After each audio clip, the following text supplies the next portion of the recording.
गरीब कल्याण की 11 साल आप सबको पता है। और जो हमारे दीनदयाल उपाध्याय जी, श्यामा प्रसाद मुखर्जी जी का जो सपना था, दीनदयाल उपाध्याय जी का सपना था अंत्योदय तक योजनाओं का लाभ अंत्योदय तक मिले, आखिरी छोर तक।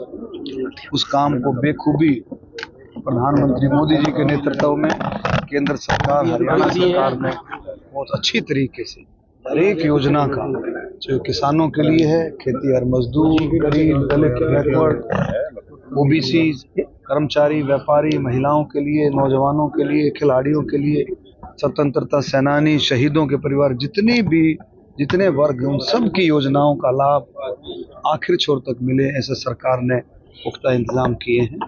आज इस पर चर्चा हुई कि किस तरह के 11 साल हर वर्ग के लिए अच्छे रहे और किस तरह से भारत, बदलता भारत, आपने देखा बदलता भारत, ये देखने को मिला। अभी इसका उदाहरण अभी देखने को मिला, जो 22 अप्रैल को पाकिस्तान ने जो घिनौना काम किया, ऑपरेशन सिंदूर के माध्यम से हमारी सेनाओं ने, थल सेना, वायु सेना, नौसेना, तीनों सेनाओं ने मिलकर के जिस तरह से ऑपरेशन सिंदूर 9 ठिकानों पर जो है 9 ठिकाने टारगेट करके ऐसे हार्डकोर आतंकवादियों को मिट्टी में मिलाने का काम किया।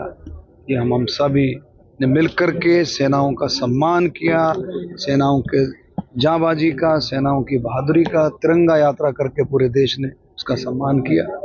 और ये देखने को क्या मिला, बदलता भारत में क्या कहना चाहता हूँ।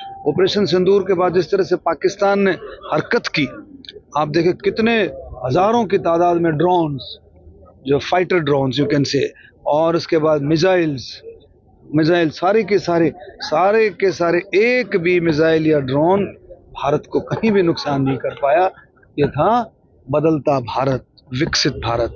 तो आप देखेंगे बहुत अच्छे तरीके से चर्चाएं हुई हैं और सभी चर्चाओं पर विचार हुआ कि हमारे मुख्यमंत्री नायब सिंह सैनी जी ने, मनोहर लाल खट्टर जी ने के बाद जो नायब सैनी जी ने जो संभाला है, उनके रास्ते पर चलते हुए जो पारदर्शिता है, नौकरियों में पारदर्शिता, प्रशासन में पारदर्शिता, उन चीजों पर भी सब पर चर्चाएं हैं। 30 जून तक वहाँ पर कांग्रेस ने भी संगठन बनाने की कवायद शुरू कर दी है और कह रहे हैं कि देखिए अभी तक अपना सीएलपी लीडर तक वो डिसाइड नहीं कर पाए।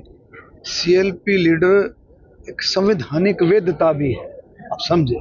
कई चीजों में जो सरकार है, राज्य सरकार है, उस कई कमेटीज में सीएलपी लीडर की उपस्थिति जरूरी होती है, वो तक डिसाइड नहीं कर पाए। राहुल गांधी एक मंच पे ला पाएंगे लीडरशिप? देखिए उनकी कोशिश है, उनकी कर रहे होंगे ट्राई।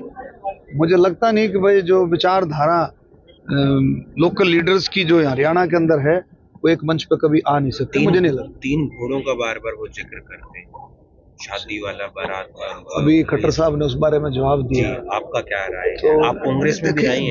देखिए ऐसा है, जो बात वो करते हैं, उनकी विचारधारा जो है वो कहाँ पहुंचती है, किस एंगल से बात करते हैं, उसका जवाब वही दे सकते हैं। महाराष्ट्र के चुनाव को लेकर वो कह रहे हैं कि फिक्सिंग का, बिहार में फिक्सिंग होगा। राहुल गांधी देखिए सुनो, विपक्ष का काम यही है। अभी 2024 के पार्लियामेंट के चुनाव हुए, पार्लियामेंट के चुनाव में हरियाणा में आपने देखा 5 सीटें आ गई, तो कोई जब ईवीएम मशीनें सब सारा सिस्टम ठीक था, और उसके बाद वो अपना उनके मनगढ़ंत बातें होती हैं। भारतीय जनता पार्टी अपने काम के दम पर, काम के सबका साथ सबका विकास, अपने काम पर दम पर आगे बढ़ती है। आज तीसरी बार केंद्र में अगर सरकार है मोदी जी के नेतृत्व में, ये विकास और काम के दम पर आम लोगों के लिए, आम वर्ग के लिए, चाहे किसान हो, चाहे दलित हो, बैकवर्ड हो, ओबीसी हो, कोई भी वर्ग हो, चाहे खिलाड़ी हो, कर्मचारी हो, व्यापारी हो, बुजुर्ग हो, महिलाएं हो, स्वतंत्रता सेनानी, शहीदों के, हर वर्ग के लिए मोदी जी ने किया है। इसी तरह से हरियाणा में भी हर वर्ग के लिए नायब सिंह सैनी जी ने आगे बढ़ा है। अंतर्राष्ट्रीय योग दिवस मना रहे हैं, जेलों में भी मनाया जाएगा। हाँ, जेलों में हमने की है, 1 मिनट, जेलों में हमने अभी शुरुआत की है। अभी मैं आया था करनाल में, उस दिन भी मैंने अनाउंस किया था कि जेलों में योगा टीचर रखे जाएंगे और जेलों में योग सिखाया जाएगा। और जेलों में एक और बात, गीता का संदेश, भगवत गीता हमारी बहुत ही पूजनीय भगवत गीता का संदेश भी जेलों में दिया जाएगा।